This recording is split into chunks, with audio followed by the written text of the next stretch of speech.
सबको मेरा सलाम, सबको मेरा जय मसीह की। दोस्तों, आज हम एक नए विषय के साथ, एक नए टॉपिक के साथ उस पर चर्चा करेंगे और वो टॉपिक आपके स्क्रीन पर है। और उस टॉपिक का क्या नाम है?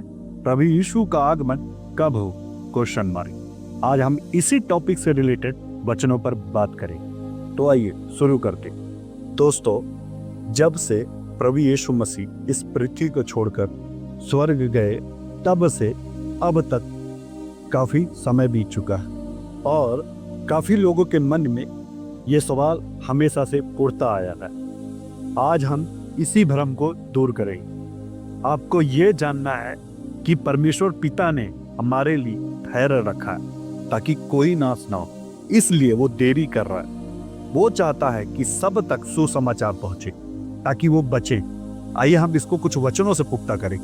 मत्ती की पुस्तक अध्याय 24 वचन 36। उस दिन और उस घड़ी के विषय में कोई नहीं जानता, न स्वर्ग के दूत और न पुत्र, परंतु केवल पिता।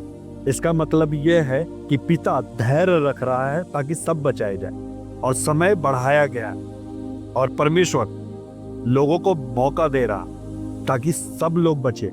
ऐसा ना हो कि लोग नाश हो जाए। वो समय, वो दिन परमेश्वर ने खुद अपने पास रखा है कि कब अनुग्रह का द्वार बंद हो जाए।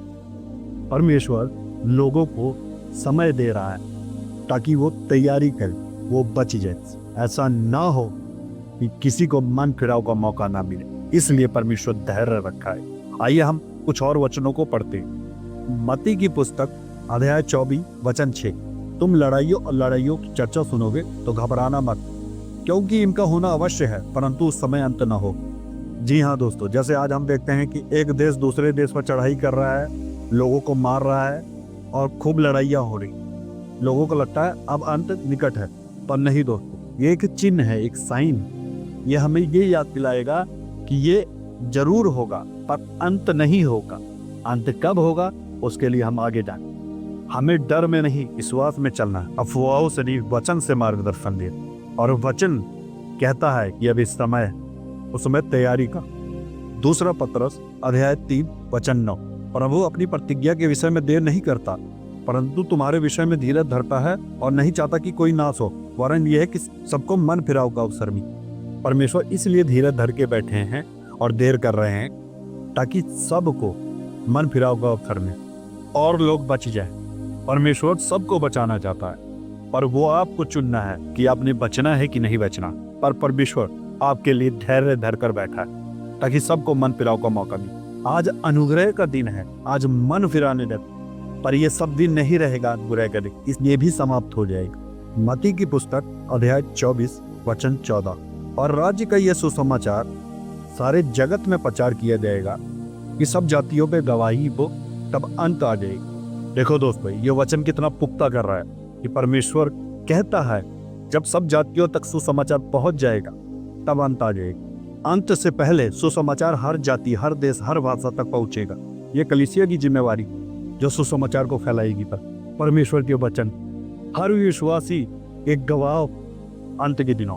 पहला थिस्सलुनीकियों अध्याय 5 वचन 2। प्रभु का दिन रात को चोर की नहीं आए, मतलब किसी को नहीं पता चले। और प्रभु आज उस समय तक हमें क्या करना है? तैयारी करना और जागते रहना है। ऐसा ना हो कि आप यहीं छूट जाए। मत्ती की पुस्तक अध्याय 24 वचन 44।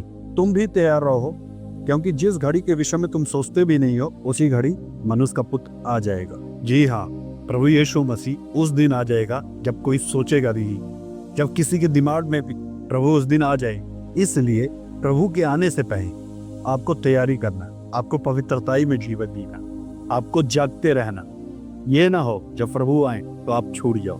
प्रभु अचानक आएंगे, इसलिए हर दिन तैयार रहें।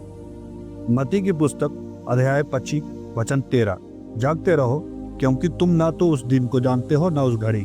जी हाँ, कोई नहीं जानेगा उस समय जब प्रभु यीशु मसीह आ जाएंगे। लूका की पुस्तक अध्याय 21 वचन 36। हर समय जागते रहो और प्रार्थना करते रहो। अब हमें क्या करना है? प्रतिदिन प्रार्थना करना है, वचन में बने रहना, पवित्र जीवन जीना है, प्रेम और क्षमा में चलना है। दोस्तों, आपको इन बातों का ध्यान रखना है और ऐसा ही करके अपने जीवन को बचाना है ताकि आप प्रभु के साथ उठ पाए जाए। प्रभु का आगमन निश्चित है, समय गुप्त है, पर तैयारी हमारे हाथ में। अगर इस अनुग्रह के समय आपने नहीं समझा तो आप यहीं रह गए, फिर आप पे दंड आए। आज ही अपने जीवन का निर्णय लो। प्रभु, मैं तैयार रहना चाहता हूँ, मेरा जीवन शुद्ध कर, मुझे अपने आगमन की योग्य बना। प्रभु से प्रार्थना करो ताकि आप बच जाओ और अपने जीवन को पवित्र रखो और उसके कहे वचनों पर चले, ताकि आप प्रभु के साथ जाएं और बच जाएं। और जितना हो सके लोगों तक सुसमाचार कर। आपका फोकस होना चाहिए, आप भी बचे और लोग भी बचे। आपको इसकी प्रतीक्षा नहीं करनी है कि प्रभु कब आए। जो समय आपको दिया गया उसमें आपको तैयारी कर, ताकि आप बच जाए। आशा करता हूं दोस्तों, आज का यह संदेश आपको समझ में आया हो और आपकी आत्मिक उन्नति हुई हो।